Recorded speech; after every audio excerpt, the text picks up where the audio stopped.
Hi guys. In this lesson, I want to talk about controlling visibility within a particular view.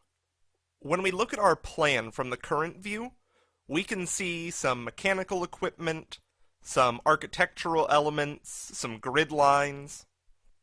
But what happens if we want to override the current visibility settings? That is, change the default visibility settings that are set by our template. Well, if we want to do that, we actually have a couple of options at our disposal. The first one will involve going in and actually changing the view properties. Make sure you don't have any elements selected in your floor plan, and then in the Properties window, to the right of the Visibility Graphics Override option, you can click Edit.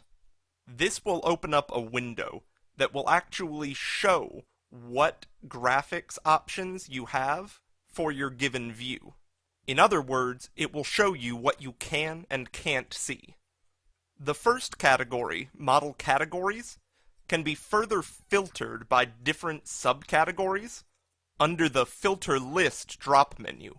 So you can just click on the categories you want filtered in or out, and you can work with them more easily. Once you have the categories you want to work with, you can go down and click in one of the blank boxes to the right of any given category or subcategory, and you can make changes that way. For example, if you click the Override button next to Duct Fittings, it'll let you override the default color or pattern for viewing duct fittings. So this option lets you override the default settings that your template provides for different elements. You also have the same power with annotation categories. If you go up to the top of the window and click on the Annotation Categories tab, then you can make changes to the annotation categories in exactly the same way. Now, another thing that you might want to do is temporarily see elements that are either a level above or a level below the level that you're currently working on. In order to do that, Revit actually has options to set what are called overlay or underlay. So for instance, under the properties of the current floor plan, the underlay is set at level 1.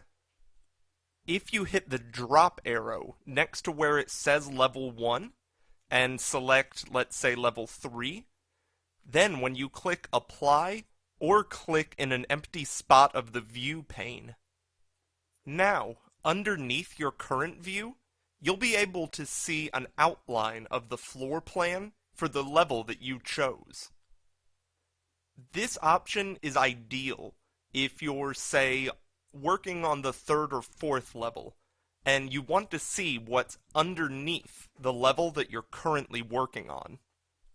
But for now, I'll go ahead and return it to the 1st floor, since that's what we're working on. Hit Apply, and OK. Well, now what I want to talk about is the Crop View visibility option. So, if you hit the Crop View button, so the little check mark appears, and then hit Apply, you will see the screen just like I have it here, in a cropped section. If you deselect the option, though, and then hit Apply, you will see your entire project available in your viewing window. To return to the cropped view that you had already created, all you have to do is hit Crop View again, hit Apply, and it will send you back to the original cropped view. In order to see exactly what you have selected to be your crop view, you can click the Crop Region Visible button, and then hit Apply, and then a blue box will appear around what you've specifically designated to be your cropped view. One interesting thing that you can do with the crop box is you can expand or contract from the Crop Region Visible option in order to expand or reduce your crop region. So for this lesson, we're not going to get into that, but it's a good thing to know. So I'm going to go ahead and hide the crop box again. Now I want to talk about how to hide individual elements, which is something you might want to do as you're working on a project. One way that you have to hide certain elements is a button right below the viewing window. It looks like a pair of sunglasses, and when you click on it, it will temporarily hide or isolate any particular element that you want. This can be really useful if you're trying to work with only one part of your design and want to hide the rest. So if you click on that option, you'll see a bunch of other options appear. Each of these are going to be useful for different things. So, for example, let's go ahead and click on a grid line. Okay, once we have that selected, we can go down and click on that glasses icon. You will then have those same 4 options appear before you. You can either isolate the category, hide the category, isolate the element, or hide the element. If you select Isolate Category, then it will hide everything except the category of the element that you have selected. So in this case, you would only see the grid lines on your view.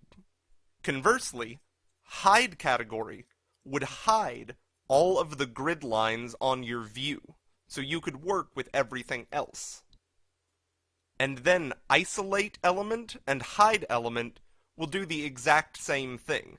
Isolate Element will leave only the item that you've clicked on the screen. Hide Element will hide only that one element. So to demonstrate, I'm going to click on one of the grid lines, and then I'll go down and I'll click on the glass icon and choose Hide Element. And as you can see, it's hidden that one grid line. In order to get it back, all you have to do is go down and click on the temporary hide/isolate icon, that glasses icon, and choose Reset. Thanks for watching.